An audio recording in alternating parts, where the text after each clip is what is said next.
All right, let's dive right in. Today, we're breaking down a new U.S. trade policy that's really making waves around the world.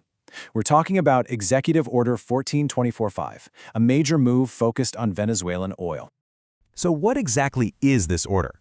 Well, at its core, it's a really powerful economic tool. It means the U.S. can now slap a big tax on all the goods coming from any country that buys oil from Venezuela. So you see, the pressure isn't just on Venezuela anymore. It's on anyone who does business with their oil industry. And the size of that tax? A whopping 25%. This is no small fee. It's a massive economic lever, and it's designed to make it very, very expensive for other countries to keep buying Venezuelan oil. So that brings us to the big question, right? Why? What's the official logic behind such a dramatic move? Let's dig into the justifications that are laid out in the order itself. First thing to know is, this didn't just come out of nowhere. The order actually makes it really clear that this is building on a national emergency related to Venezuela that was declared all the way back in 2015. So this tariff is being presented as just the latest chapter in a very long story of U.S. policy. The order gives several long-standing reasons. It talks about concerns over the breakdown of democratic institutions, massive public corruption, a really terrible humanitarian crisis, and how all of that is creating instability that affects the entire region.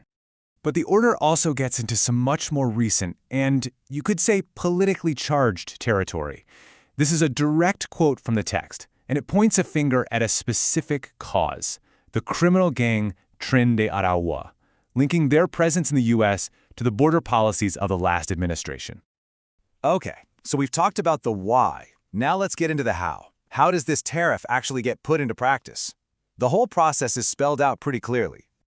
It basically works in four main steps. First, the Department of Commerce has to identify a country that's buying Venezuelan oil.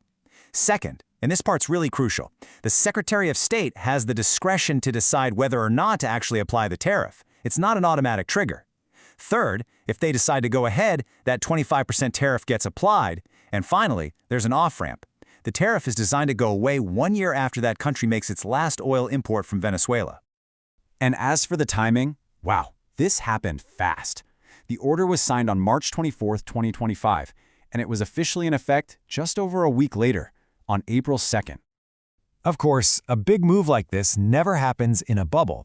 So what was the immediate reaction, and how does this fit into the broader strategic picture? The official positions from the two main players, well, they could not be more different. The U.S. government is framing this as a vital step to deal with what it calls an unusual and extraordinary threat.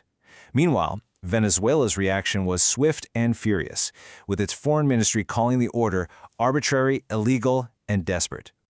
And the president of Venezuela, Nicolás Maduro, had his own personal and very defiant response. He said, "Imperial announcements only motivate us to work harder," a statement that really highlights just how deep the divide is on this. So let's unpack the strategy here. In the world of economics, this is what's known as a secondary tariff. Instead of just targeting Venezuela directly, which the U.S. has been doing for years, this order goes after other countries. The whole idea is to put pressure on them to stop doing business with your main target, in this case, Venezuela. Okay, so we've looked at the what, the why, the how, and the reaction. Let's try to pull all this together and figure out the single most important thing to take away from this executive order. So, what's the bottom line? This is all about using trade policy as a tool of foreign policy.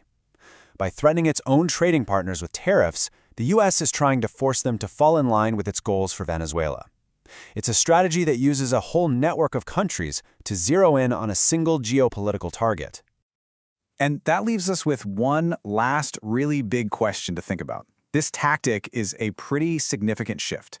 So you have to ask, how might targeting third-party countries, instead of just the main one, change the entire game of international trade and economic sanctions? That's the question everyone will be watching to see answered.